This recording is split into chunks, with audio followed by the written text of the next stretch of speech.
Today we'll talk about how can you disable notifications on your app. We're going to figure out the solution on how you can do that on your app.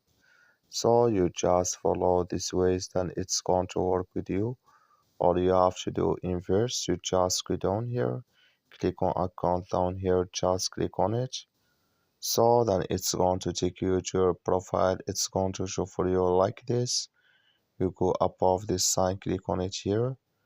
So then it's going to take you to this list. It's going to show for you like this. Then you click here on notifications. So you come here to push notifications here.